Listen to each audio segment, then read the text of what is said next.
Salut l'équipe, allons enfants de la patrie, le jour de gloire est reporté. Et la tyrannie semble bien contre nous, malheureusement, ou plutôt contre les joueurs français de NBA en ce début de saison.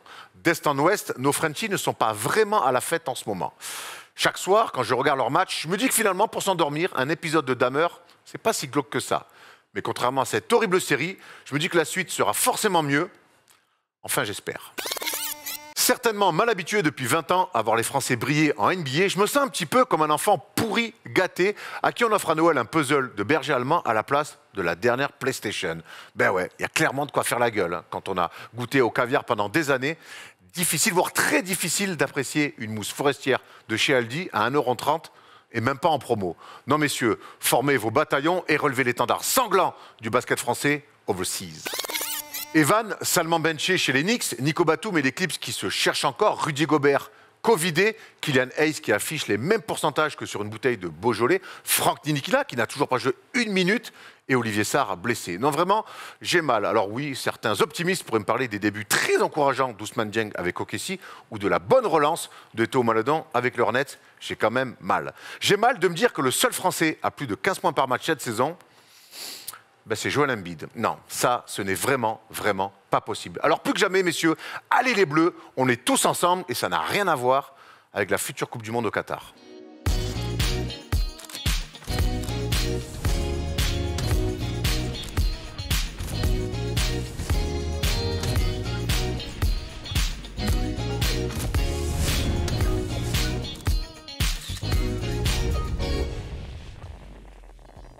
Salut l'équipe, on est jeudi et le jeudi c'est le First Day Show et on va commencer cette émission en disant une phrase.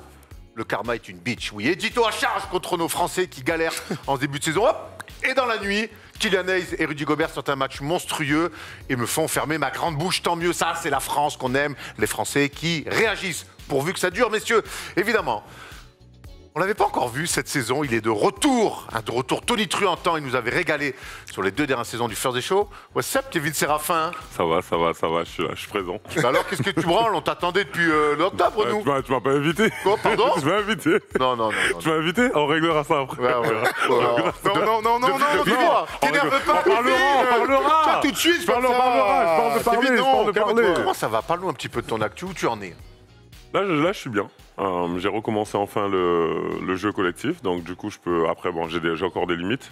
Parce que j'ai quand même pris 3 ans au niveau. Quand j'ai pris ma retraite, j'ai le problème de genou, donc ça m'a pris un peu de temps quand même pour avoir de nouvelles sensations, me sentir bien. Après, je suis avec Massy. Genre pareil, on a perdu le week-end dernier contre toi d'un point, contre Malakoff. Et après, mon resto, je suis en train de le changer d'endroit. À Massy, du coup, on va se rapprocher de Paris. Et après, moi, je continue. Pour la réouverture, on sera là, évidemment. Il n'y a aucun souci. Le but, je rebondis sur ta première info, c'est que tu t'entraînes et que tu as toujours dans ta tête de pouvoir revenir, de faire une ou 2 dernières saisons. C'est ça. J'aimerais bien pouvoir revenir. Maintenant, c'est vrai qu'il faut comprendre que j'ai arrêté pour une raison. Donc, du coup, cette raison-là cause que je prends plus de temps. Mais c'est toujours dans ma tête et j'ai toujours envie. Bon, j'espère que tu vas pas reprendre avec Massy, que tu seras pas au match retour contre Malakoff. Hein. non, t'inquiète pas. J'adore mes gars, mais relou quand même. T'inquiète pas. Ça va, Tom? Ouais, ça va. Je suis content que Kevin soit de retour. Il y a plein de choses à raconter aujourd'hui. Je suis ravi. Et puis, on a eu notre petite discussion d'avant-émission et Kevin nous a régalé. Donc voilà, j'ai hâte de l'entendre sur les Clippers notamment. Parfait. Et sur les arbitres aussi. Et sur les arbitres, on a plein de choses. Vous allez voir, avant qu'on aille dans le sommaire, on va vous parler du programme à venir. Vous le savez, on est jeudi. Jeudi, c'est le First Day Show. Mais jeudi, c'est aussi Brut Live, le React NBA. On se retrouve donc ce soir, 22h, 23h. Vous téléchargez l'appli Brut et je serai encore une fois tout seul. Thomas sera pas là, mais c'est pas grave. La semaine dernière, on s'est régalé. Donc cette fois-ci, après les Nets, la semaine dernière, on va parler des Clippers. Donc on fera le tour de ce projet-là, de Kawhi, blessé, pas blessé. On reviendra donc forcément sur tout ce qui va être dit dans le débat de la journée. Pour ceux que ça intéresse, tous les replays d'ailleurs sont disponibles. En plus. Depuis le début de la saison, même sur des previews de saison, on a discuté de NBA dans la fan zone de Brut. Et tous les replays sont disponibles. Voilà. Mardi prochain, LNB Club de retour. La première avait été très bien. Malheureusement, pour des histoires un petit peu contractuelles, on avait dû la mettre en privé. Cette fois-ci, l'émission sera disponible H24. Et elle ne bougera pas de notre chaîne YouTube. Donc mardi prochain, LNB Club de retour avec Thomas Laroukis. Il y en a encore plein de choses à dire sur ce championnat de France. Thomas, oui, une petite parenthèse. Football, puisque la Coupe du Monde démarre la semaine prochaine et on a plein de choses en prévision. Ouais, absolument.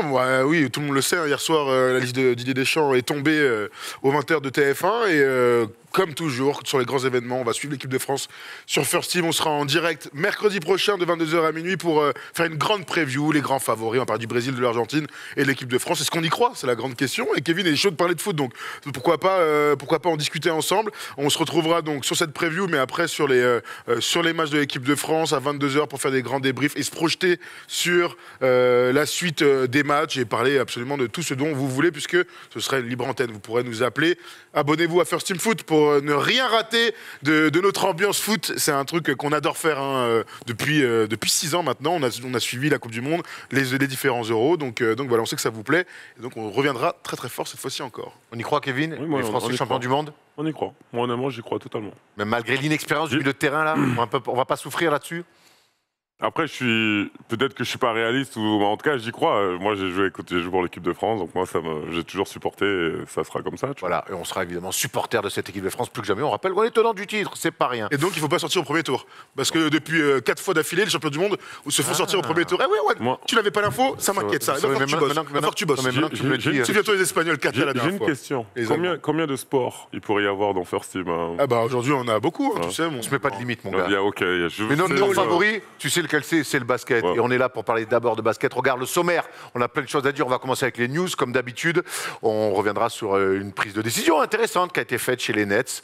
Un petit mot sur les Lakers. Et puis un mot sur Victor Wembanyama qui va commencer son aventure en équipe de France. Kawhi à tout prix, ça sera le débat. Kawhi Leonard n'a joué que 2 matchs cette saison. Les Clippers se cherchent, collectivement aussi. Donc, on va essayer d'un petit peu d'analyser ce début de saison et surtout de voir qu'est-ce que pourraient faire les Clippers par la suite. Parce qu'on rappelle que c'est une équipe qui est censée jouer le titre. La palette de Toto, on va garder ce titre. On a vu vos commentaires la semaine dernière. La palette de Thomas, on reviendra sur l'arbitrage et notamment ces portées de balles qui ont été sifflées à Jordan Poole. Est-ce que ça peut engendrer pour la suite et surtout la mainmise que peuvent parfois avoir les arbitres sur un match de basket ou sur une saison ou sur une série de playoffs. Kevin, je sais que tu es chaud et que tu as beaucoup de choses à nous dire sur ton vécu. Et on finira par là. Le moment préféré de Kevin Séraphin, c'est que pour ça d'ailleurs qu'il est revenu, c'est le quiz.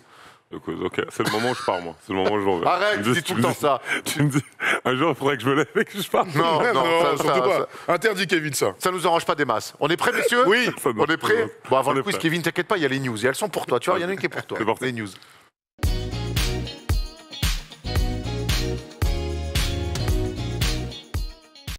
Allez, on commence avec la première news fraîche. Ça s'est passé samedi soir dernier. Un match qui s'est joué dans les dernières possessions et qui a tourné. Kevin, on va te laisser la main là-dessus. Tom, tu peux envoyer le tableau. C'était le match entre Malakoff et Massy, où Malakoff s'est imposé 71-70.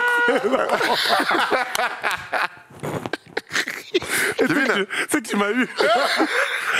J'ai pas vu venir. Kevin, un mot sur le box score peut-être en tant que GM de Massy, c'est le président de Malakoff qui te pose la question. En toute victoire de président, bravo. Non, honnêtement. Bravo. Bah écoute, un match qu'on a dominé toute la partie. 38 minutes et 40 secondes, je dirais. Et ensuite, à la fin, vous avez pris le dessus sur des erreurs. On va pouvoir même analyser, puisqu'on a le panier où on passe devant. Tu vas voir, on a le panier où on passe devant et on a votre dernière possession. Voilà, ça c'est donc la passe de Mika pour Hugo. Hop, et là, on passe devant sur ce panier-là. On passe devant et ensuite, Massy aura quand même la balle de match, vous le voyez. Et puis là, ils vont prendre un tir casse-croûte. Et donc, Malakoff s'impose d'un petit point. Voilà. Est-ce qu'on doit rappeler que vous étiez les grands favoris sur Winamax, par exemple, vous étiez coté à 1,12 alors que Malakoff était à 3,50 et que l'upset nous a permis de gagner beaucoup d'argent avec Erwan. Merci en tout cas au président pour les bons conseils d'avant-match. Kevin Séraphin. Écoute, il n'y a pas de souci. On a un match retour, c'est la seule chose que je peux dire. On a un match retour, j'espère qu'on ne perdra pas d'un point. J'espère aussi. Parce que je vais me retrouver encore. Mais voilà, il y a un match retour. Je viendrai à Massy, on se le fera tous ensemble le match à Massy. Très bien. Ils avaient bien la haine, tes joueurs. Je pense que le match retour, j'ai prévenu mes gars de Malakoff. On a célébré, on a fêté parce que c'était une belle victoire. Je pense qu'au match retour, on va être attendu de pied ferme. Donc voilà. C'était un très beau match. Lundi à l'entraînement, il y avait une petite tension. Donc personne n'était content. Oui, c'est normal. C'est normal. Allez, on enchaîne cette fois-ci avec la NBA. On passe de la National 3 à la NBA. C'est ça la magie First Team. Et on va chez les Nets, les Brooklyn Nets, où il y a beaucoup plus de drama qu'à Malakoff et Massy.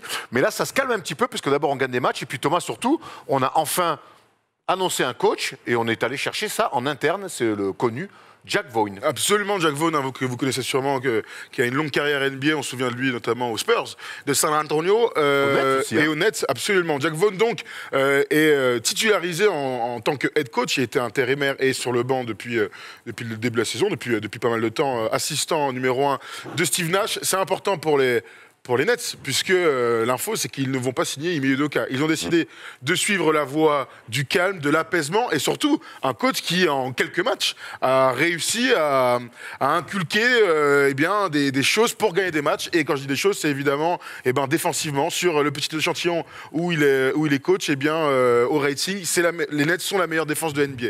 Donc, il y a eu une réaction immédiate après l'éviction de Steve Nash, et Jack Vaughn va s'asseoir maintenant dans ce costume qui va être très intéressant à suivre. Ne pas se fier à son tout petit pourcentage de victoires. Il a souvent eu des équipes un peu bourbiers. Donc voilà. Quand t'es intérimaire en plus, voilà, ça veut exactement. pas Donc dire ne pas se fier à 100%.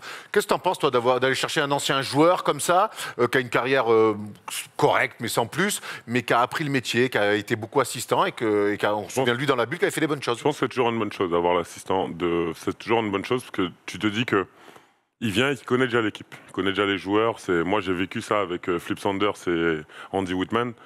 Randy, il est là et en fait, Flip, il s'en va. Il est viré, du coup, et Randy, il prend la place. Et c'est vrai que Randy, il connaît déjà l'équipe, il connaît déjà. Donc, il y a toujours des écoles où tu dis, tu peux aller chercher un nouveau coach, tu veux du renouveau. Tu vires tout le monde et tu fais du ménage et tu recommences tout. Ça, c'est mieux en off-season de faire ça. Et il y a toujours l'école de se dire, écoute, il prend la place du coach, mais il connaît déjà l'équipe, il connaît déjà un peu le système. Il a peut-être vu ce qui fonctionnait pas avec Steve Nash. Il a dû voir beaucoup de choses. Donc il a peut-être vu et du coup il va arriver, il va apporter un peu sa sauce, mais tout en gardant certaines choses, bonnes choses qui fonctionnaient. Donc c'est là où c'est intéressant. Et c'est vrai que sur les premiers matchs, en tout cas, on a l'impression qu'il y a ils défendent déjà, il y a un nouvel élan, ils se mettent à défendre. Et KD, de toute façon, semble ravi lui aussi de cette nomination. On va prendre sa déclaration au leader des Nets. Je suis content pour lui. Je sais combien il se donne à fond au quotidien. Je sais combien il est impliqué dans le développement de chacun des joueurs et dans l'équipe en entier. J'ai hâte de jouer pour lui et ça se voit parce que Kevin Durant est plutôt saignant depuis que Jack Vaughn est à la tête des Nets. Et puis il y a une déclaration de Jack Vaughn. Kevin, c'est quelle taille? Il est petit. C'est un meneur de jeu. Il va faire 82, 85. Il est long. Et on a une déclaration de Jack Vaughn. Elle est extraordinaire. Elle est extraordinaire. Alors celle-là, j'ai dit à ma femme que je n'étais peut-être pas son premier choix, mais que nous étions ensemble depuis 20 ans et que tout pouvait s'arranger. Donc évidemment, il fait le parallèle avec cette nomination de head coach. Il n'était pas le premier choix, mais il n'empêche que c'est pas pour autant que ça ne peut pas très bien finir. 20 ans de mariage, c'est beau. Et ce qui est bien de prendre un choix en interne aussi pour les Nets, c'est aussi... On sait qu'il y avait Ime Udoka qui était dans les tuyaux. C'est aussi de dire no more drama. Ouais. Nous, on va prendre un mec en interne. On veut pas récupérer Ime Udoka qui, sur le papier, paraissait clinquant sportivement parlant. Il y a quand même beaucoup de choses qui sont en train de sortir aussi sur l'affaire Ime Udoka pour dire qu'il est vraiment... C'était un odieux personnage avec beaucoup de filles. C'était un porc avec beaucoup de filles chez les Celtics. Il se démerdera pour la suite, mais en tout cas, les Nets ont fait le choix d'un petit peu du calme, et ça, c'est à noter. Et je pense, surtout avec Kyrie, il y a beaucoup de choses qui se passent aux Nets. Donc, c'est vrai que si t'emmènes un coach qui, en ce moment, qui a un engouement pareil, il y a tellement de choses qui se passent autour de lui, t'emmènes encore ça, t'ajoutes au fait que si ça prend pas, il y aura des défaites au début et que ça va créer un bordel total à Brooklyn. Donc, moi, je comprends encore une fois ces décisions, elle me va. On apaise à Brooklyn. Kyrie Irving est pour l'instant toujours suspendu. On verra avec son retour, mais c'est vrai que... S'il revient. S'il revient. S'il revient. En tout cas, en une semaine, ça va vite, le basket. La semaine dernière, on faisait un débat sur les Nets pour dire que c'était en train d'imploser. En une semaine, tu nomines un coach, tu gagnes des matchs, tu te mets un peu à défendre, et ça va un peu mieux. Comme ça, le basket, ça peut aller très très vite quand on respecte le sport et les bases essentielles de ce magnifique sport. On enchaîne avec les Lakers qui, eux, ne respectent pas grand-chose et certainement pas leur défense et leur bilan. Nouvelle défaite face aux Clippers hier soir, 114-101. Ils ont fait un petit rapproché dans le troisième. Ils ont été quand même dominés tout le match, moins 14 dès le premier quart-temps. Et puis surtout un bilan... Moins 17 de 2 victoires pour 9 défaites. Qu'est-ce qu'on peut rajouter à ça? Non, on peut, si on veut, les démonter une nouvelle fois. Mais bon, le mal est profond. Alors, il manquait Lonnie Walker. On en est là, à dire des trucs comme ça. En fait, il y a tellement de choses qui ne marchent pas que tu peux être que triste. Le bilan est cataclysmique. Mais vraiment, 2-9 pour une équipe avec LeBron. avec Westbrook et avec Anthony Davis, en fait, on pensait que l'année dernière c'était une catastrophe. En fait, on se rend compte qu'ils arrivent à faire pire cette année. Donc, il y a rien qui va. En attaque, c'est une catastrophe. En défense, ça allait à peu près jusque-là, mais rien du tout. Il y a eu 2 petites victoires d'affilée en pensant qu'il allait avoir une dynamique. Bon, finalement, t'enchaînes avec 4 défaites consécutives. Franchement, c'est terrible. Ce qui s'est passé encore hier au Staples Center, là, alors c'était, à la Crypto.com Arena, c'était côté Clippers, mais il y avait beaucoup de fans des Lakers. T'as toujours cet espoir que ça y est, ça peut être le bon jour pour enfin relancer la machine. Bah non, tu te fais ouvrir par une équipe qui est même pas dominante et qui est largement plus forte. Il manque trop de choses. Terrible. Il manque trop de choses. Kevin, on t'a pas entendu sur le début de saison des Lakers. J'imagine que tu as un avis. C'est clairement catastrophique, hein. On est totalement d'accord. Ils ont une équipe, ils peuvent pas shooter. Et en fait, c'est toujours la même chose où tu penses que tu additionnes des mecs ensemble et que ça va forcément fonctionner. Anthony Davis qui sort totalement. Moi, quand je l'ai connu, et ce qui faisait sa force, c'est le fait qu'il soit grand, léger, capable de bouger, il est athlétique, il a des qualités, il a des skills. Maintenant, je trouve qu'il a pris beaucoup de poids. Je retrouve plus le même joueur. Même quand je vois ça en alley-oop, il en prend un, mais c'est c'est plus le truc où il sautait, il jouait la tête à l'anneau, c'est plus ça. T'as Westbrook qui n'est plus le même et qui a toujours, tant que ça fonctionnait, il a fait sa saison au triple-double, il faisait des choses et c'était beau. Mais maintenant, c'est plus le cas en fait. Ça fait un moment qu'il chasse les stats, qu'il cherche les trucs. Il se trouve plus. Et puis après, je pense que LeBron, dans tout ça, il est frustré. Donc, c'est encore une fois, t'arrives, l'équipe peut pas shooter. Même s'ils sont au complet, même s'ils sont en bonne santé, je pense pas que l'équipe a été bien foutue, en vérité. Donc, dans tous les cas, j'y crois pas. Maintenant, j'attends de voir comment vont faire les choses. C'est là où on verra comment la Ligue les aide. Parce que, on en est là. Hein, on en est là. Bah, moi, je vois toujours, en fait, j'ai toujours remarqué, bon, ça, c'est une autre conversation. Mais au niveau des arbitres, j'ai une autre conversation. J'ai toujours remarqué que quand LeBron est dans une équipe, c'est plus facile, il y a plus de coups de sifflet de son côté. Hier, il s'est plaint des coups de sifflet où justement il disait, mais en fait, il faut que je floppe pour avoir des coups de sifflet. C'est normal. Il s'est plaint si pour mon les fils, arbitres. tous les matins, avant de partir à l'école, je lui donne une petite sucette et que un jour, sans lui expliquer, je lui enlève, bah, il va se plaindre. Pour moi, c'est la même chose. Donc, il va falloir quand même énormément de coups de sifflet pour que les Lakers retrouvent le chemin de la victoire. Ouais. En tout cas, LeBron, tu en parlais. Alors hier, il met 30 points. Il est encore. Il se rapproche de Karim. Il se rapproche de Karim. Il se rapproche de Karim, ça c'est sûr. Mais c'est vrai que quand on se penche un petit peu sur les stats de LeBron, ben, c'est un petit peu triste hein, quand même.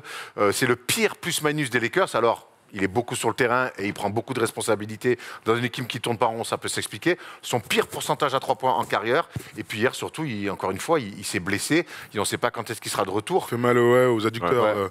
Sur une action, bon, pour l'instant, on n'a pas d'infos là-dessus, mais il n'a pas fini le match. Il est sorti à 4-5 minutes de la fin du game. Oui, il est sur le déclin. Il est dans une équipe toute pourrie. Et il n'a plus l'impact qu'il avait avant. Voilà, il commence à faire son âge. Mais bon, c'est un mec qui fait des stats, en tout cas, de très, très, très, très haut niveau. Mais l'équipe est tellement mal foutue. Vous avez raison. Là, ça aurait dû être cette saison en fait que le flambeau aurait dû être donné à un autre joueur. Anthony Davis évidemment, c'est pas le cas. Anthony Davis franchement il fait pas une mauvaise saison, mais il est juste 10 fois moins dominant qu'il y a quelques années. C'est ça. Aujourd'hui, Anthony Davis, ça doit être un mec qui doit être dans la discussion MVP depuis 3 ans. Qui doit être. Il en est à des années-lumière. Il est correct, hein. Il est correct. Avec l'oseille qu'on lui donne et ce qu'on attend de lui, c'est. Ce que je te dis. Bref, ok.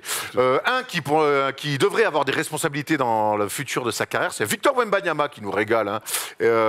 Mais surtout qui va commencer demain, vendredi à 18h30, avec l'équipe de France. Ça, c'est régalade. Hein. C'est en clair hein, sur France 4 ou sur BeIN, pour ceux qui sont abonnés. Donc demain, Victor Wembanyama face à la Lituanie à Pau. Kevin, j'ai envie de t'entendre sur le phénomène Victor. Il est exceptionnel.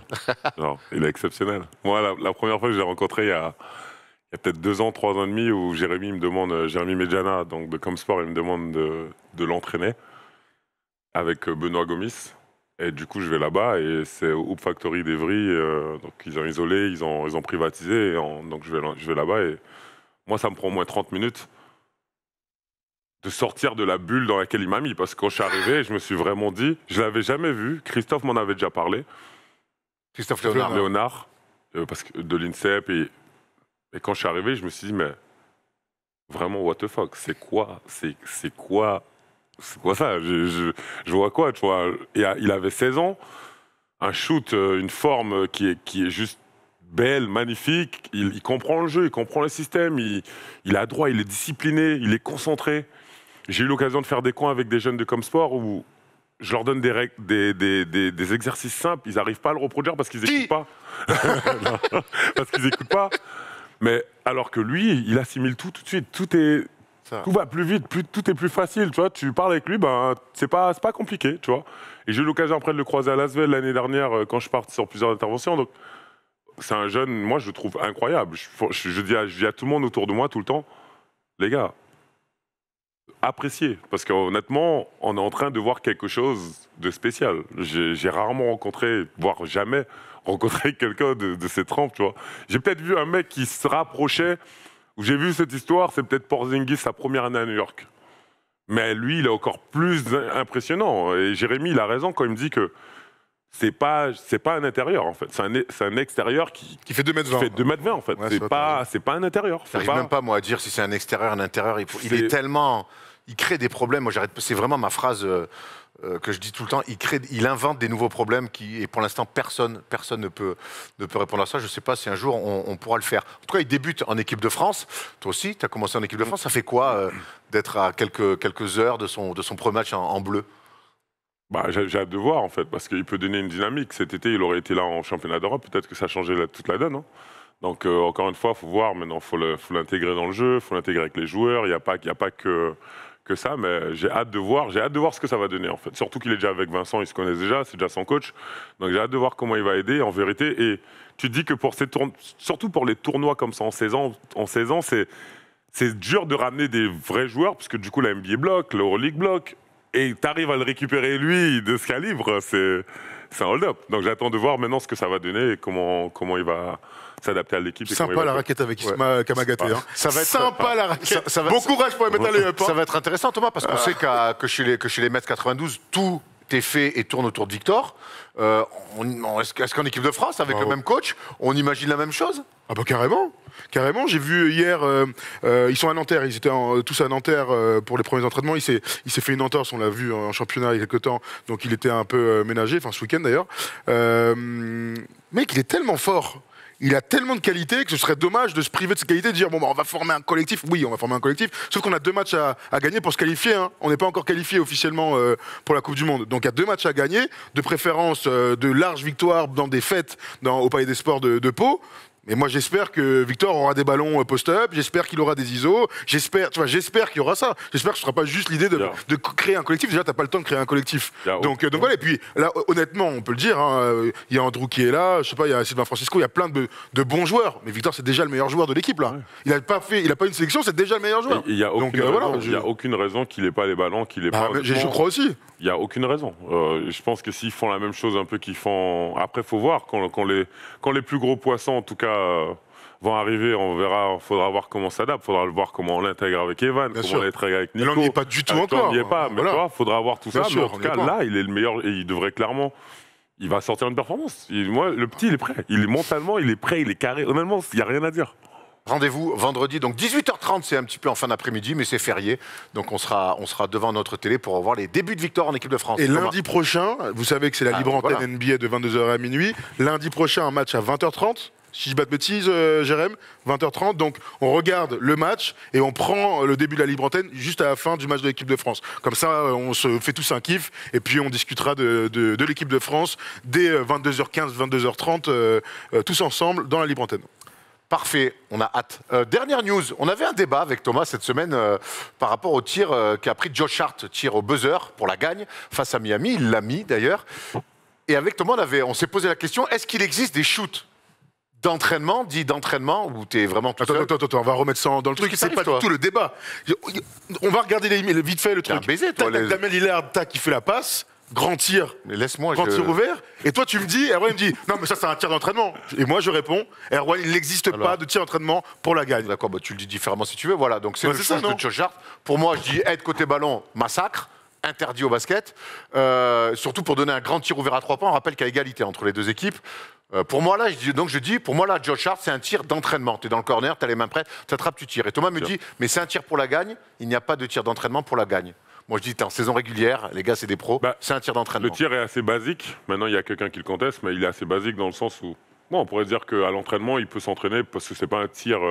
Tu as des tirs plus durs où les mecs ils sont sur un pied, presque milieu de terrain, où il faut tirer. Tu te dis, bon, ils s'entraînent pas à faire ça. C'est vrai que ça, c'est juste un shoot.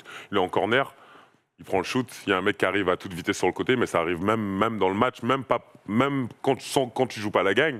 Ça arrive ce shoot-là tout le temps, t'as l'impression, tu vois. Tout le temps. Jusque là, il le met à ce moment-là, donc forcément, bah. Il y a 107-107, hein, ils sont pas menés aussi. Donc, Il n'empêche que, alors, sur les de côté de ballon, maintenant, vous avez tous vu, j'espère que les défenses NBA se sont adaptées, que l'aide côté ballon, eh ben, elle est acceptée. Maintenant, on laisse des tirs dans les corners aux joueurs, quel que soit le résultat. Et que dans une dernière action comme ça, on rappelle qu'il n'y avait pas de temps mort, etc. Donc, c'est une action d'urgence. Action d'urgence égale réaction d'urgence. Donc, Damian Lillard qui a la balle sur une dernière action, moi, ma première idée, c'est qu'il lâche la balle, c'est un meilleur choix que Damian Lillard qui tire à 3 points step back à 45 mètres sur Paul George ou sur un layup. Donc Josh Hart tire, il le met, bravo, mais c'est pas un tir où il a 5 minutes, il est en rythme, il le prend, c'est un tir pour la gagne à l'extérieur. Ça sera jamais un tir ça, c'est pas un tir d'entraînement, ça c'est un tir de nous à la Hoops Factory, ce qui est un autre niveau. Ça peut arriver, je veux dire, tu vois, des tirs où tu as vraiment le temps et tout. Là, il a quand même la pression du chrono, t'es à l'extérieur et tout. Tu sais que moi, j'ai vu Bradley Beal faire des exercices où le coach va rester sur sa droite tout le temps. Et il va faire ça parce que les mecs vont plus venir à droite ou plus venir à gauche. Et du coup, il va rester et il va s'entraîner à shooter avec le coach qui est présent, en fait. Et il doit mettre ses shots. Au début, il va galérer, il met, et au fur et à mesure, il rentre. Et au bout d'un moment, au bout de 3-4 semaines, le mec, il loupe plus, en fait, même s'il y a quelqu'un à côté de lui. Et surtout, la pression, surtout pour les shooters, je sais que beaucoup d'entre eux, quand tu vas shooter armé, et que t'as un mec, tu vois, dans le coin, t'en as un mec qui fonce à toute vitesse, en fait, il y en a, soit il panique et il te balance. Tu connais, ça peut dérailler, quoi. Ou soit, tu vois, il reste calme, ils savent qu'il y a le temps et tu fais ton shoot comme t'es censé le faire, tu vois. Mais c'est vrai que c'est pas un tir compliqué. Moi, je le vois pas comme ça. Ça se passe plus dans la tête et dans les cojones que dans le. Donc c'est pas un tir d'entraînement, c'est parce qu'on est d'accord là-dessus. Oui, non, mais un tir pour la gagne. Moi, quand je parlais, franchement, ce serait tellement dénigré notre sport de dire que c'est un tir de la gagne. Tu vois ce que je veux dire? Mais est-ce qu'il y a un tir pour la gagne? Parce que si c'est deuxième quart-temps, c'est pas un tir pour la gagne, il met le même shoot. Ouais, mais sauf que le tir que tu vas prendre à 3 minutes du dernier quart-temps, comme ça, le même tir, mais au buzzer pour la gagne, je suis désolé, ce n'est pas le même tir. Mais quand je dis d'entraînement, je dis pas qu'il le prend en mode en sifflotant. J'ai pas dit ça. Je dis juste que pour moi, l'académie du tir, la manière dont le tir est arrivé, il est dans le corner, il y a un mec qui drive, passe plein de fer au niveau de la poitrine. Sauf que quand tu dis ça, c'est sous-entendu, c'est beaucoup plus facile de le mettre, alors qu'on a vu un nombre incalculable de tirs, type d'entraînement tout seul dans le rythme, raté. Je dis donc crédit à Georgia. À la passe de Damian Lillard, et crédit à Josh Hart. Énorme crédit de la lecture de Lillard, énorme crédit au tir de Josh Hart, mais je dis que dans la mécanique. Oui, vous êtes d'accord. Celui de Ray Allen. En finale, de l'autre côté, parce que c'est l'autre côté du terrain. Il est incomparable, on est d'accord. Ça, c'est vraiment un tir où tu te dis. Bon, là, il a pas juste. Voilà. Tu vois, non, mais disons que si ça avait été le même tir pour Ray Allen, on n'aurait pas dit que le tir de Ray Allen était peut-être le plus grand des 10 dernières années, alors que c'est le cas aujourd'hui. Ça, on est d'accord. Bon, dites-nous dans les commentaires, c'est un petit commentaire qu'on a eu à la rédac cette semaine. On voulait vous en faire part dans les news. Pour terminer, dites-nous bien, donc si pour vous c'est un tir facile, s'il aide côté ballon, même si tu as raison, et c'est Kenny Grant qui me dit ça, qui est assistant à Denain, qu'en fait les aides côté ballon maintenant, ça y est, c'est plus pareil. Ils acceptaient un petit peu. Il faut que nous aussi on l'accepte, c'est dur parce que frère, moi, visuellement j'ai du mal, mais on préfère un tir dans le corner. Aujourd'hui, avec le volume de points, qu'un grand lay-up pour Damian Lillard notamment ou une star. Parce qu'aujourd'hui, c'est trop facile. Moi, les aides franches comme ça, je n'accepterai jamais. Peut-être je suis vieux jeu, mais c'est des débats. Ouais. Justement, le débat, on va aller se plonger dans le grand débat de l'émission du First Day Show aujourd'hui. C'est les Clippers. Kawhi à tout prix?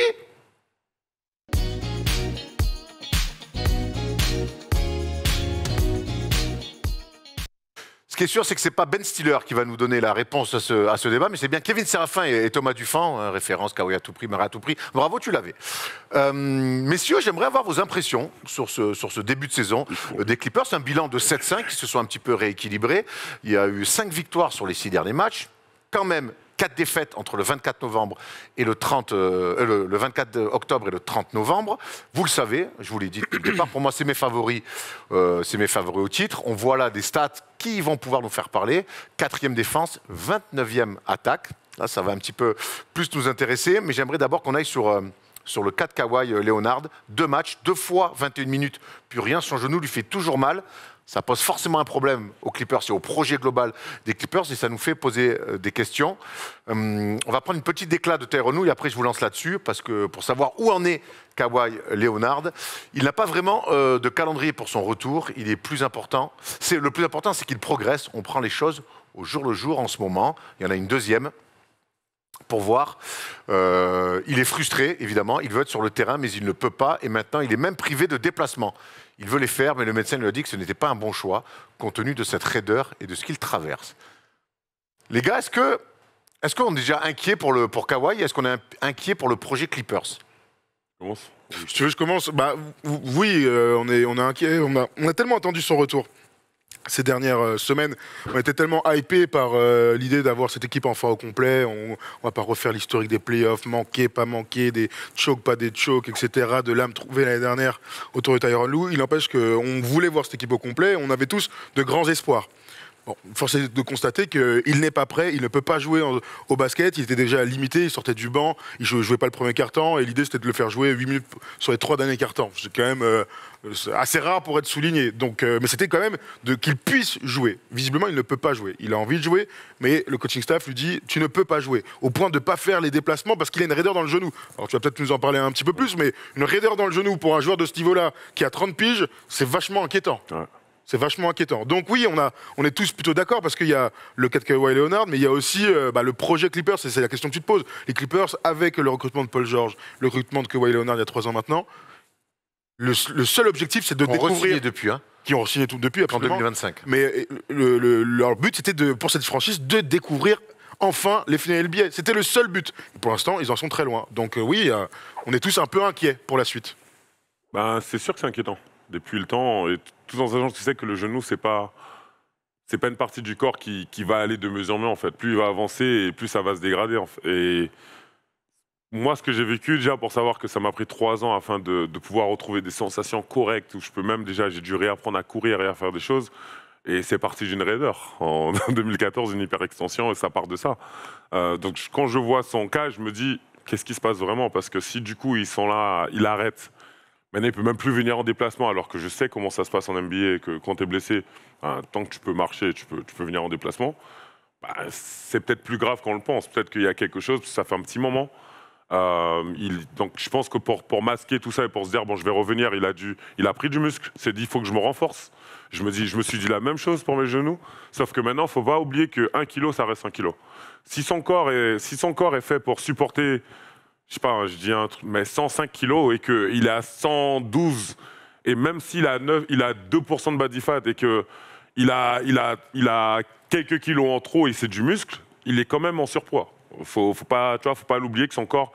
Donc, tu as vu des joueurs au fur et à mesure du temps comme Tim Duncan. Au fur et à mesure de saison, Tim, j'ai l'impression qu'il devenait... Il était fit. Il devenait de plus en plus fit. Kevin Love, LeBron James. Il perdait, tu vois. Et il y a un joueur dont on parle pas souvent, mais on parle, mais Kevin Durant. Il a gardé pratiquement la même morphologie. Il s'est renforcé, mais il n'est pas devenu bodybuilder. Ouais, et c'est vrai que peut-être la solution, comme je disais tout à l'heure, on disait que c'est un peu le trunk de la NBA, parce que dans l'un des épisodes où tu le vois se battre contre Cell, il prend énormément de muscles, et au bout d'un moment, il ne peut plus se déplacer parce qu'il est trop lourd, et c'est un peu ce qu'il a fait. Donc c'est vrai que moi, je trouve ça inquiétant. C'est vrai que l'année dernière, il devait revenir peut-être pour les playoffs, tu te souviens? C'est fou, c'était il y a tellement longtemps. Il y a quelque chose très intéressant dans ce que je viens de dire. On va revenir déjà sur le fait que tu as raison, ils reviennent, que cette année, ça... En fait, il n'est pas prêt à revenir, c'est l'info. Comment c'est possible? Et sachant que ça fait plus d'1 an qu'on l'attend. Donc ça, c'est aussi inquiétant. C'est-à-dire que c'est pas comme s'il s'était blessé cet été, que bon, on forçait son retour. Voilà. Tu sais, ouais. Ils n'ont rien forcé du tout. Il a fait une saison blanche l'année dernière, et pourtant, il n'est toujours pas prêt 1 an plus tard. Ça, c'est inquiétant. Et puis, il y a son physique. C'est vrai que cet été, quand on le voyait courir, Nico nous l'avait confié en disant...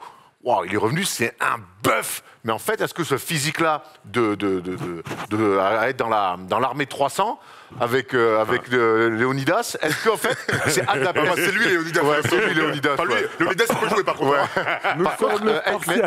Est-ce que c'est adapté? Est-ce que c'est adapté aujourd'hui au physique de Kawhi Leonard pour être un franchise player qui est censé t'amener? Moi, je crois que son physique là, dont on parle, je pense qu'il n'est même pas adapté au basket de la NBA de haut niveau, au vu de l'enchaînement des courses. En fait, il faut être fluide aujourd'hui. évidemment qu'il y a des différences de body entre des petits maigres et des très grands costauds, mais en fait, même les pivots sont devenus déliés, pouvoir courir, plus que les mecs qui sont très costauds. Prenons Boban Marjanovic qui est très costaud, très, très fort au sol et qui se déplace plus lentement que les autres, ils jouent pas beaucoup parce que t'as du mal à enchaîner les allers-retours. Ouais. Donc c'est vrai que quand on a vu ces cuisses là au training camp, on se dit mais attends, mais mec, moi j'ai pas de souvenir. Alors peut-être que dans les commentaires vous allez nous proposer des exemples, mais j'ai pas de souvenir d'un joueur extérieur aussi costaud que ça. J'ai vu des pivots dans l'histoire des années 90, évidemment. J'ai vu des bras Karl Malone, des trucs. Mais un joueur extérieur, voilà, super. Alors, cette photo, ça, c'est des trucs de cycliste. C'est Grégory Boger, le mec. C'est Grégory Boger, frère. C'est un truc de ouf. Mais regarde. On dirait même c'est truqué. Tu sais, on dirait comme Caruso, là, quand il était... Et il accentue avec les shorts. Ouais. Il l'accentue. Il veut mettre un short. C'est vrai. Tu vois, non, mais oui. C'est vrai, c'est pas un speak de basketteur, ça. Si on veut faire la différence, ce qui est intéressant, c'est d'aller voir son prime. C'est les finales et son run de playoff avec les Raptors, on s'en souvient. Il fait le double. Là, il a fait un an de muscu, quoi, et un an de jambes. Il a dû se réconforter dans le truc que, en fait, il faut qu'il se renforce, sauf qu'il ne faut pas confondre renforcement et gonfler, en fait. C'est pas la même chose, en fait. Tu peux te renforcer sans forcément gonfler, justement, au contraire. Moi, au début, ma jambe j'avais du gras dans la jambe, donc tu vois, j'ai tout perdu, et au fur et à mesure, tu vois, elle se dessine ta jambe, mais j'ai pas forcément. Mais mes jambes il n'est pas tout seul, Kawhi, dans son garage, à se dire, je vais faire de la muscu. C'est-à-dire qu'il est quand même orienté. Je peux pas croire qu'en NBA, il soit seul, il ait pris cette décision tout seul. Donc, après, c'est un gars spécial. Enfin, sans dénigrer quoi que ce soit, c'est un gars à part, unique. Ce qui s'est passé avec les Spurs, on s'en souvient. C'est un gars spécial, unique. Donc c'est difficile de savoir quelle est sa préparation. Franchement, j'en ai aucune idée. Et ils n'ont jamais une idée, en fait. Il faut comprendre que les médecins et les docteurs n'ont jamais vraiment... Ils savent pas ce qui se passe. Ils regardent, ils font des estimations, mais... C'est pas, il faut que toi aussi, il faut que tu vois, il faut que tu prennes une bonne stratégie. Ça vient de toi aussi, quoi. Ouais, ça vient de toi. Hein. Moi, je le dis clairement, j'ai pas peur de le dire, mais mon premier médecin à Barcelone, il m'a fait du mal. Genre, et pourtant, je pense pas qu'il avait des mauvaises intentions ou quoi que ce soit. Mais le programme qu'il avait mis en place, c'était pas le bon. Et au final, j'ai perdu 10 mois. Et c'est moi qui me suis toi. Mais c'est comme ça, en fait. Donc, ils ont pas forcément toujours les bonnes solutions. Et c'est vrai que à un moment, c'est à lui de se dire, en fait, c'est quoi la meilleure chose, trouver des solutions, aller voir différents avis, demander à différentes personnes. Tu vois, c'est ça au bout d'un moment. Quand tu veux sortir de ta blessure et pour avoir été dans cette situation, avant de prendre ma retraite, je suis allé voir, je sais pas combien de gens, je suis parti en Allemagne, j'ai tout fait pour pas aller prendre ma retraite. Et t'as eu au moins 5, 6, 7 stratégies différentes. Je suis arrivé à un moment où j'avais plus le choix, en fait. Tu vois, j'étais obligé de, au moins, il faut que je me calme là pendant plusieurs années, tu vois. Okay. Donc c'est ça la mentalité. Donc maintenant, je sais pas ce qui se passe parce que je me dis j'espère qu'il est pas prêt de ce qu'il est parce que c'est vrai que c'est chiant, ça prend du temps et le temps de revenir, même parfois tu perds. C'est pas dit que ton genou, encore une fois, il retrouve les bonnes sensations, tu vois. Et ça me fait beaucoup penser à Néné. Néné, il jouait pas. Néné, s'il n'était pas à 100% ou en tout cas 99%, il jouait pas. On voit que les Clippers font très attention. Il n'empêche que Kawhi n'est pas là et qu'on a l'impression, Thomas, que le roster, il a été pensé quand même pour jouer autour de Kawhi. Tous ces postes 2, 3, 4 interchangeables, tout ça c'est pensé autour de Kawhi. C'est vrai. Non, vraiment, je te retourne la question. C'est ce que tu penses vraiment, c'est une question. Là, tu me poses la question, je sais pas quoi y répondre. Moi, j'avais cette sensation-là. Cette sensation-là, pas sur le poste de meneur, où donc Reggie Jackson, John Wall, très bien, on reviendra tout à l'heure sur John Wall, mais les Terrence Mann, alors Luke Kennard, c'est un shooter, mais Kawhi Leonard, Norman Powell, tu vois, Paul George, Nico Batum, Marcus Morris, Robert Covington. J'ai l'impression qu'on était dans cette espèce de roster qui était construit pour qu'on puisse un petit peu tout le temps jouer le même basket. Mais maintenant que Kawhi n'est plus là, j'ai pas l'impression, et que finalement le manque au poste de pivot pouvait être un souci, parce qu'il n'y avait que véritablement Zubac en poste de vrai pivot, les deux autres jouent très peu, notamment le français aussi, Diabaté. Mais en fait, j'ai l'impression que maintenant qu'il n'est plus là, je me dis, est-ce que ça vaut le coup d'avoir ce roster-là avec tous ces postes interchangeables? Et j'ai envie de dire, presque non. Moi, j'ai envie de te dire que je pense pas que ce soit autour de Kawhi. Je pense que c'est une stratégie d'être allé vers switch sur tout, jouer avec 5 mecs de même profil. En fait, Kawhi s'inscrit dans cette stratégie-là qu'ils ont pensé. Moi, c'est plutôt comme ça. Je suis pas sûr que ce soit un roster parfait pour Kawhi Leonard. Je vois une stratégie claire. ils veulent pas réinventer, mais en tout cas aller vers quelque chose qui n'a jamais été fait et capable de jouer avec que des mecs de 1,90 à 2,05 m et tout le monde peut dribbler, tout le monde peut shooter, tout le monde peut être en ISO, tout le monde peut poser un pic, tout le monde peut, enfin, etc. Je suis pas sûr que ce soit vraiment Kawhi Leonard qui soit au centre de la stratégie sportive.